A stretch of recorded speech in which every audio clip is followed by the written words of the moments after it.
اکتوبر 8 کو اسرائیل کے غزہ پر حملے نے مشرق وسطیٰ میں سیاست کا رخ ہی بدل دیا ہے۔ جہاں ایک طرف پہلے ابراہم اکارڈز ہو رہے تھے، وہاں اب لبنان، شام اور یمن پر اسرائیلی حملے ہو رہے ہیں۔ غزہ پوری طرح اجڑ چکا ہے، مگر اسرائیل تمام تر کوششوں کے باوجود حماس کو ختم اور اپنے مغوی بازیاب نہیں کروا سکا۔ دوسری طرف لبنان میں حزب اللہ اور یمن کے حوثی باغی بھی اب اس جنگ میں بالواسطہ شامل ہو چکے ہیں، اور ماہرین سمجھتے ہیں کہ اسرائیل کی یہ کوشش ہے کہ وہ غزہ کی جنگ کو پورے خطے کی جنگ میں بدل دے۔ بالکل خدشہ ہے کہ یہ جو اسرائیل بیٹ کرنے کی کوشش کر رہا ہے کانسٹنٹلی، لبنان کے اندر تقریباً 500 لوگ مر چکے ہیں، مارے جا چکے ہیں اسرائیلی بمبارڈمنٹ کے اندر۔ اب دوسری طرف سے حزب اللہ کی بمباری کے اندر ناردرن اسرائیل پورا خالی ہو چکا ہے، یعنی ایویکویشن ہو چکی ہے وہاں کی، اور وہ لوگ نقل مکانی کر کے ان کو ری سیٹل کیا گیا ہے تل اویو اور ایسے علاقوں میں جہاں پہ حزب اللہ کے راکٹ اور میسائل نہیں گر رہے۔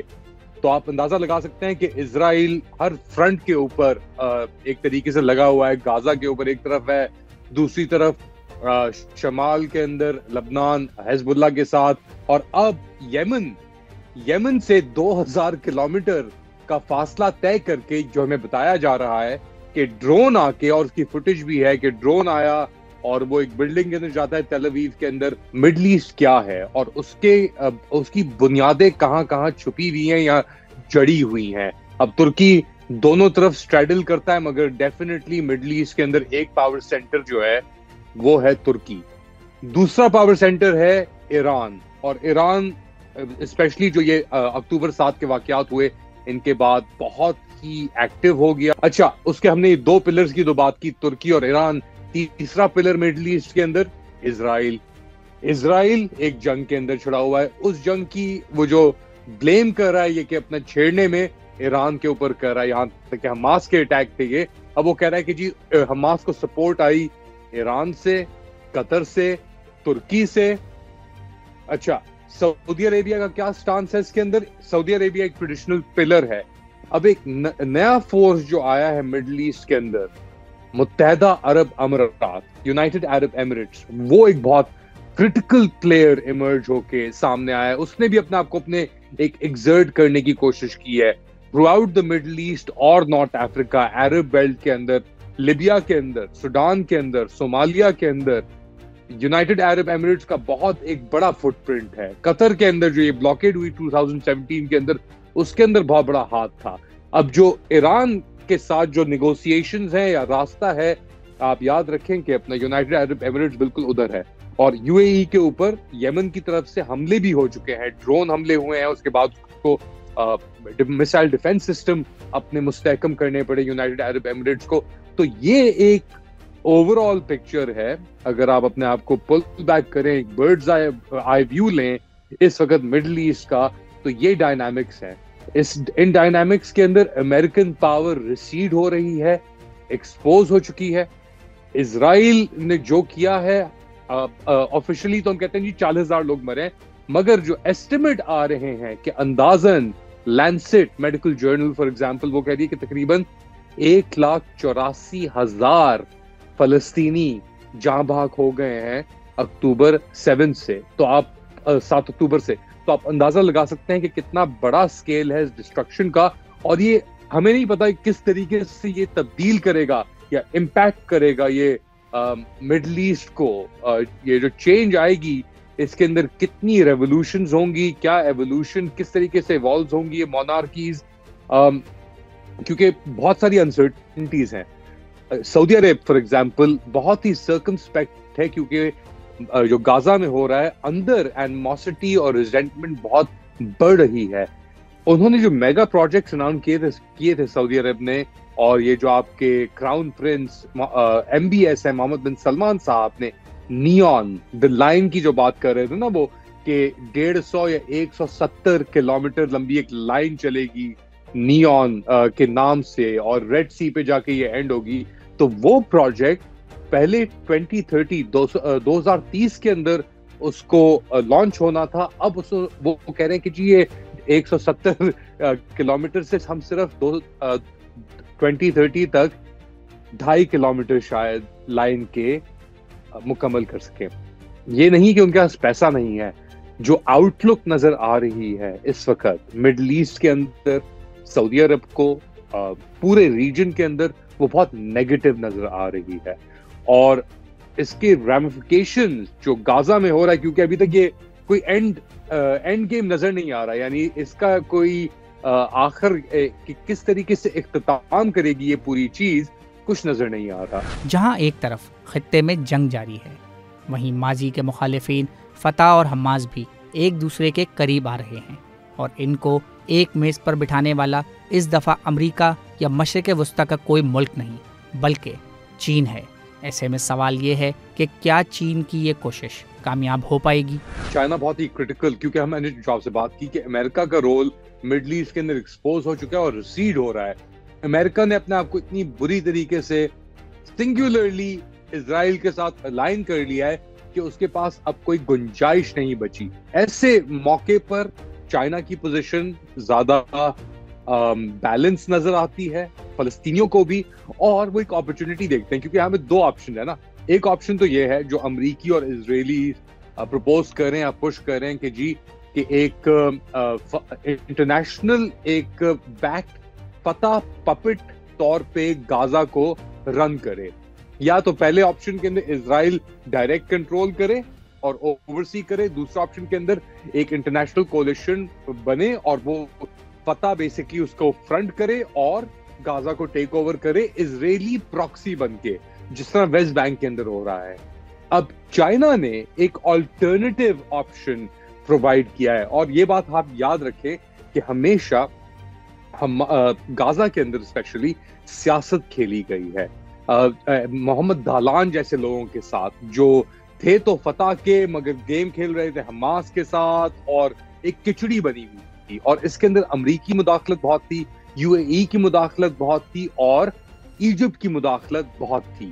تو اب اور ایک اور بات یاد رکھیں، یہ جو نیگوسیشنز ہو رہی تھی کائرو کے اندر ہو رہی تھی بٹوین اسرائیلی نیگوشیٹرز اور حماس کے درمیان، اور بیچ میں گھسے ہوئے تھے ایجپشنز. تو نہ صرف چائنا نے امریکہ کو ایک طریقے سے سائیڈ لائن کر دیا ہے اس انیشیٹو کے ساتھ، ان دونوں اپوزنگ فیکشنز کو ساتھ لا کے، مگر اس نے جو پورا امریکہ کا میپ ہے نا مڈل ایسٹ کے اندر، جو مورے ہیں اسپیشلی، ان کو بھی ایکسپوز کر دیا. تو بات آگے جا چکی ہے. اب باتیں کرنا ایک حد تک، یا اگریمنٹ، ایک معاہدہ کرانا ہے اپنی جگہ پہ. اب وہ امپلیمنٹ کس طرح ہوگا آن دا گراؤنڈ، وہ ایک بہت بڑا سوالیہ نشان ہے اس کے اوپر، اسپیشلی جب تک جنگ نہیں اب تک رکی. اکاؤنٹیبلٹی ہمیں نہیں پتا کیا ہوگا، کیا اسٹرکچر، کیا سروائیو کرے گا، کیا نہیں کرے گا. ہم یہ سب ایسے فیکٹرز ہیں، ایسے سوال ہیں جن کا ہمارے پاس جواب نہیں. اور نو میٹر جتنی فوٹو اپرچونٹیز بیجنگ یا چائنا کرا لے ان سب فیکشنز کے ساتھ، جب بات آئے گی پیسوں کی، چلانے کی، ری بلڈنگ کی، تب آپ کو پتہ لگے گا کہ کون کتنے پانی میں ہے. امریکہ اور یورپی ممالک کی جانب سے غزہ میں سیز فائر کا مطالبہ مسلسل کیا جا رہا ہے، مگر بظاہر نہ ہی جنگ کا اختتام نظر آ رہا ہے، اور نہ ہی یہ پتہ چل رہا ہے کہ جنگ کے بعد غزہ کا کنٹرول کس کے پاس ہوگا. امریکہ میں نومبر میں ہونے والے انتخابات بھی جنگ کے مستقبل کا فیصلہ کریں گے، اور یہ سوال اہم ہوگا کہ کیا اگر ڈونلڈ ٹرمپ کی حکومت آتی ہے تو وہ امریکی عوام کا پیسہ اسرائیلی جنگ میں جھونکیں گے. بات آ کے ہمیشہ رک جاتی ہے جب ایسے معاملات ہوتے ہیں، اور یہ تاریخ بھی اس کی گواہ ہے، پیسے پہ. کتنا پیسہ ہے آپ کے پاس اور کتنے وسائل ہیں جنگ لڑنے کے لیے. کوئی بھی چیز اینڈلیس نہیں ہے نا، اس کا ایک ٹپنگ پوائنٹ ہوتا ہے. ٹریڈیشنلی ہسٹوریکلی جنگیں اس لیے لڑی جاتی تھیں کہ آپ کسی جگہ پہ جاتے تھے، ان کی ریسورسز کے اوپر آپ کو قبضہ کرنا ہوتا تھا، یا تو وہ لینڈ ہوتا تھا، یا تو وہ کیٹل ہوتا تھا، شیپ ہوتا تھا، یا سونا ہوتا تھا، یا کاسل، یا جو بھی آپ کہہ لیں. تو ریسورس کے اوپر فائٹس ہوتی تھیں، جنگیں ہوتی تھیں، اور جو جیتتا تھا وہ سب اس کی ریسورسز ہو جاتی تھی، اور جو ہارتا تھا وہ بیسکلی سکم ہو جاتا تھا اس چیز کے اندر. مگر غازہ کے اندر یا فلسطینی ٹیریٹریز کے اندر وہ ٹپنگ پوائنٹ سے بات بہت آگے جا چکی ہے. غازہ کے اندر اسرائیل نے 80% انفراسٹرکچر یا تو کمپلیٹلی تباہ کر دیا ہے, لیول کر دیا ہے, یا اس کے اندر اسٹرکچرل ڈیمیج آ گئی ہے. صحیح ہے. اب وہ کس طرح اسرائیل تباہ کر رہا ہے, وہ ایک بام, اس کی منیمم کاسٹ جو ایک بام ڈراپ ہو رہا ہے وہ رینج کرتا ہے تقریباً $80,000 سے لے کر تقریباً $4 یا $5 ملین تک, ڈپینڈنگ آن کیا اس کے اندر سوفسٹیکیشن ہے, لیزر گائیڈڈ ہے نہیں ہے, سیٹلائٹ سے کمیونیکیٹ کر رہا ہے, اور کس قسم کے وہ بامز گرا رہے ہوں گے, کیا سپلائی لائن آ رہی ہوگی امریکہ سے ان کے پاس, وہ صرف اسرائیلیز اور امریکنز ہی جانتے ہیں فی الحال. مگر اس کے اندر اربوں ڈالر انوالوڈ ہیں.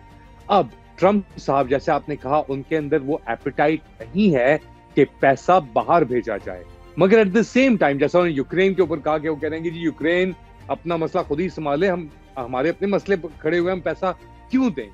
اب اسرائیل کے اوپر وہ چیزیں شاید اپلائی نہیں کرتی, کیونکہ اسرائیل ایک زیادہ سینسیٹیو ایشو ہے امریکیوں کے لیے اور ٹرمپ صاحب کے لیے. انہوں نے تو ایمبیسی موو کی تھی. میں جروسلم میں تھا جب ایمبیسی ٹرمپ صاحب نے موو کی تھی, اس کا کیا ریاکشن آیا تھا.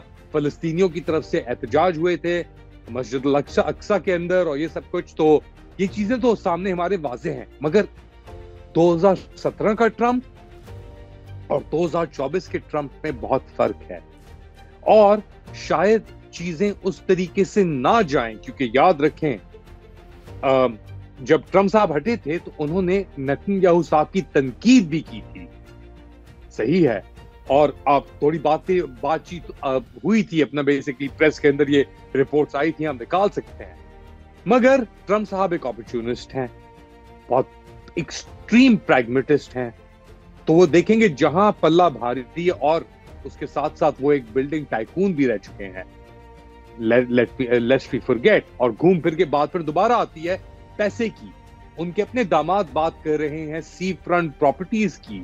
جیرڈ کشنر, ان کی ساؤنڈ بائٹ بھی آپ سن چکے ہوں گے, وہ بات کر رہے تھے یونیورسٹی کے اندر میرے خیال سے پروفیسر کے ساتھ ایک اسٹوڈنٹ سیمینار کے اندر. وہ کہہ رہے ہیں کہ جی غازہ کے اندر بڑی زبردست بیچ فرنٹ انویسٹمنٹ ہو سکتی ہے, ڈیولپمنٹ ہو سکتی ہے. تو باتیں ہو رہی ہیں اس لیول پہ. حقیقت کہاں ہے, کتنے دفن ہیں لوگ اس انویسٹمنٹ کے نیچے, 1,84,000, 2 لاکھ, کہ کچھ نہیں پتا ہمیں. وہ تبھی پتا لگے گا, وہ اکاؤنٹنگ تبھی ہوگی جب جنگ رکے گی, ملبہ ہٹے گا, لاشیں نکلیں گی, تب جا کے آپ کو پتا لگے گا, یا جو بھی نکلے گا بیسکلی, کہ کیا ہوا اس جنگ کے اندر. اور پھر بات شروع ہوگی کہ اب ڈیولپمنٹ کرنی ہے, پیسہ کہاں سے آئے گا. تو ابھی ایسے اسرائیل کچھ مہینے پہلے کہہ رہا تھا جی اب یہ پیسہ آئے گا قطر سے, UAE دے گا اور سعودیز دیں گے. تو تینوں نے کہہ دیا جی نہیں ہم کوئی پیسہ نہیں دے رہے, یہ آپ کا مسئلہ, یہ آپ سنبھالیں. تو basically Israel is a occupying power, اس کی رسپانسبلٹی ہے کہ پوسٹ وار پلان جو ہے یا ڈیولپمنٹ جو ہے یا جو بھی ریہیبلیٹیشن ہے وہ اس کو کرنی ہے. اب وہ پیسہ نہیں دینا چاہے گا, کیونکہ اس نے اپنا پیسہ سب جنگ میں لگا دیا ہے. تو جنگ میں لگایا ہے تو وہ جنگ ہی پیسے کو بڑھا سکتی ہے, یا وہ حزب اللہ کے ساتھ ہو, یا وہ یہودیوں کے ساتھ ہو یمن کے اندر. تو یہاں بہت بڑے موونگ پارٹس ہیں, مگر ان سب موونگ پارٹس کے اندر جو تیل ہے, جو سینٹرل پوائنٹ ہے, وہ ہے پیسہ. مزید نیوز اپ ڈیٹس اور ڈیجیٹل سٹوریز کے لیے سبسکرائب کریں ڈان نیوز پاکستان.